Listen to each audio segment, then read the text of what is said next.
ومن أحسن قولا ممن دعا إلى الله وعمل صالحا وقال إنني من المسلمين ওয়ালাইকুম আসসালাম রহমতুল্লাহি ওয়া বারাকাতুহু। রাকিবুল ইসলাম ভাই বাংলাদেশ থেকে তিনি জানতে চেয়েছেন যে মহিলারা কম ঘ্রাণযুক্ত আতর কিংবা সুগন্ধি ব্যবহার করতে পারবে কিনা, বা সুগন্ধি ব্যবহারকারী মহিলা নাকি জেনা করে না করেও জেনাকারিনীর সমান হবে। তো মহিলারা যদি তার স্বামীর ঘরে সুগন্ধি ব্যবহার করে তাহলেও কি জেনার সমতুল্য হবে কিনা।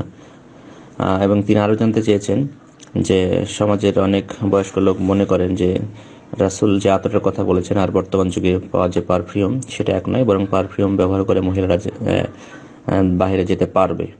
এই বিষয়গুলো সঠিক কি নয়। এবং আরেকটি বিষয় জানতে চেয়েছেন যে নবী সাল্লাল্লাহু আলাইহি সাল্লাম তিনি তার কাছে সুগন্ধি খুবই পছন্দ ছিল, এই কথাগুলো সঠিক কি নয়।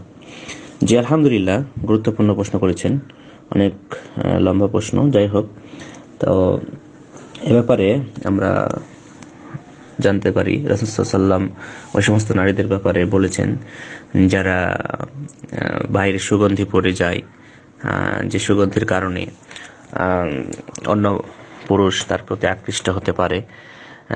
এই জন্য আল্লাহ রাসূল সাল্লাল্লাহু আলাইহি ওয়াসাল্লাম এই সমস্ত সুগন্ধিগুলো মেয়েদেরকে পরে যেতে নিষেধ করেছেন, বরং কঠোর হুঁশিয়ারি প্রদান করেছেন। যেমন সুনানুন নাসাই এতে হাসান সনদে একটি হাদিস বর্ণিত হয়েছে, 5126 নম্বর হাদিস।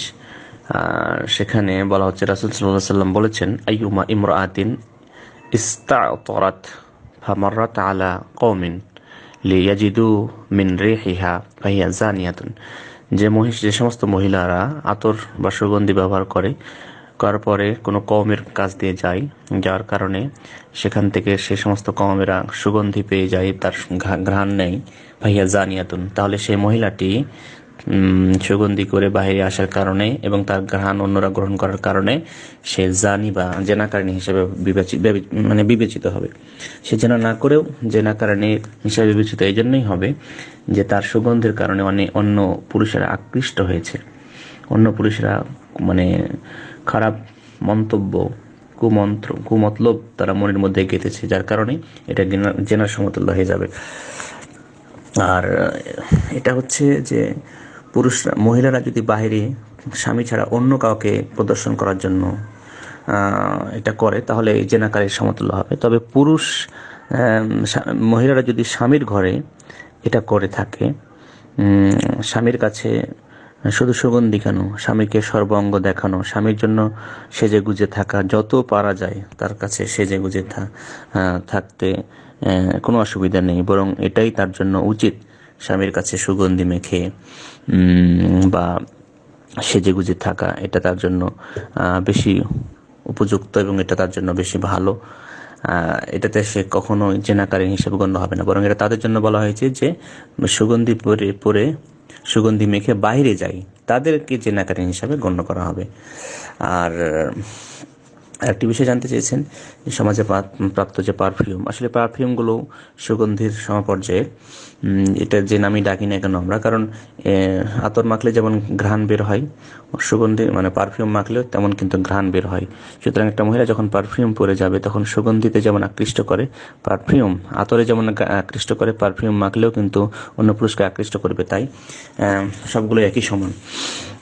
আর আল্লাহ রাসূল সাল্লাল্লাহু আলাইহি ওয়াসাল্লাম তার কাছে প্রিয় ছিল সুগন্ধি, এবং আরো কয়েকটা জিনিস তার কাছে প্রিয় ছিল, যেমন